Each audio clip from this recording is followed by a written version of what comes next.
With minority companies, I know that the nominations and the ballots were received from the minority businesses. The minority businesses were able to vote on the majority company of the year.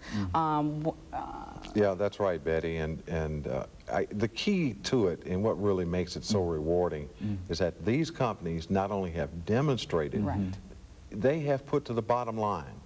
They have produced substantial results in doing business with minority concerns. And they need to be recognized for that effort. And Betty's right. We all need that little pat on the back. More importantly, we enjoy showing successes because that breeds more success. Exactly. And that's what the Impact Awards did this year. Exactly. And not just in that way, there were also 2 scholarships that were given out at the Impact Awards. In fact, this is the 2nd year. They gave out one $10,000 scholarship, which is a 4-year tuition scholarship, and one $2,000 scholarship. So they are also putting back. I think we all need to remember that we all need to reach back and help someone, just one. If we all did that, life would be a lot easier. Sure would, Betty. And one other thing I'd like to add to that, Dr. Haney, and it points back to what we're doing with the United Negro College Fund, is that those educational scholarships by an organization like the Minority Purchasing Council recognizes and strengthens the need for education. And that's what we're all about. Whether it's education in the case of the United Negro College at the college level, whether it's education within my company or Betty's company, education of small business, we have to be educated, no matter what we do. Whether you're white collar, blue collar, pink collar, whatever, you're going to need that. Okay, we've got about 5 minutes, and let's devote the final 5 minutes to summarizing some of the things that we've said about the United Negro College Fund, and perhaps giving those who might be watching this morning some information as to what they might do in terms of organizing for what I consider to be the greatest activity of this fund, and that's the Lou Rawls Telethon. I think that now, what should people do starting now, and how would you There are several ways that people can contribute and participate in UNCF. They can give a direct contribution. They can respond to mail solicitation. Yes, we will have the Lou Rawls Parade of Stars Telethon, which will be on another station, WSMV, January 7th, 1995. They can give their pledges that way. They can volunteer for some of the upcoming events. October 21st, we'll be having the gala, and we're going to recognize a gentleman that has done just so much for Fisk, and that is Dr. Henry Ponder. Everyone wants to be there. You don't want to miss this. This is just going to be a wonderful event. So, they can participate by volunteering for their time during the telethon. There are a lot of man hours that we need there, whether it's helping to answer the phone or working in the background. Churches can also help. There are numerous black churches throughout Nashville that can just get on the bandwagon or just enhance the program that they have right now. So feel free to contact myself, Jim Lawson, Jackie Thompson with J. Thompson Public Relations.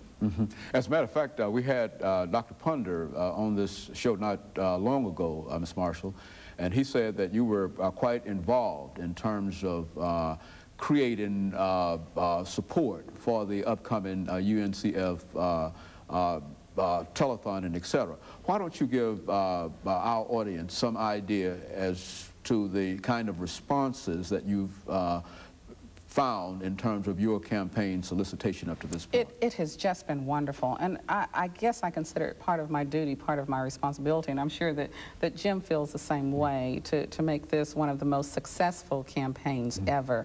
The only thing I can say is corporations, members of the community have been very responsive when we call on them, and those of you that have not heard from us will hear from us very soon, because we're in very dire needs right now when you look at what's happening throughout the community. And I know a lot of times the only thing that is really projected through the media are the negative images, and we want to build on the positive images, and everyone has to participate in this. So it's been very worthwhile, and I thank all of Nashville, all of Middle Tennessee. What have you found, Mr. Lawson, among the people that you deal with in terms of their reception to what you're doing and that kind of activity, solicitation and whatnot? Well, the solicitations are going real well.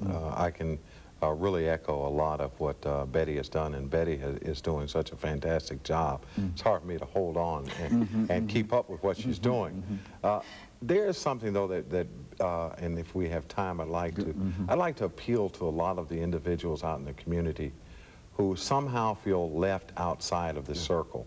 Some who say, well, I don't necessarily have a son or daughter who's going to be able to go to college, they think, Right. or they don't have any children and don't see the need for contributing.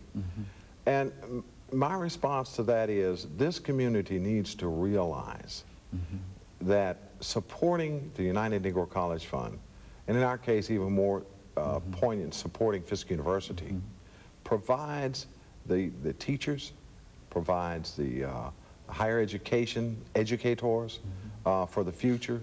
So we're not just looking at creating an African-American professional pool. Right. These individuals come back into the communities, and as we're trying to recruit those sixth grade teachers, and we try to capitalize on diversity, UNCF schools make that possible, and the entire community needs to stand up and say, I support that effort. And so this final minute that we have, Ms. Marshall, any final comments in terms of UNCF and some of the other activities that you're involved in? I want everyone to participate in the gala that will be held October 21st at Opryland Hotel. And also look for us on January 7th, 1995 during the Parade of Stars Telethon and participate. Now this gala will be held where now? At Opryland Hotel. At Opryland Hotel. Right. And we'll be recognizing Dr. Henry Ponder. Okay. And what are some of the prices for the tickets? Are there Haven't really tables? worked that out because we really want to make sure that everyone gets a chance to participate, corporations as well as individuals. The last thing I want to say, and Jim had hit on it, I know that everyone does not have $1,000, $5,000, but I want everyone to know that every dollar counts, whether it's 10, 25, 50, or whatever. No amount is too small. Very good. Let me thank both of you for taking the time out to come by and to talk about the United Negro College Fund and to give our audience some information, not only about the College Fund, but also about what various corporations and what Shoney's Inc. and what Nations Bank both doing in terms of trying to meet this critical need in terms of education. And let me thank you for doing that this morning. And let me encourage you to tune in again next week for another informative edition of Comments. Thank you and good morning.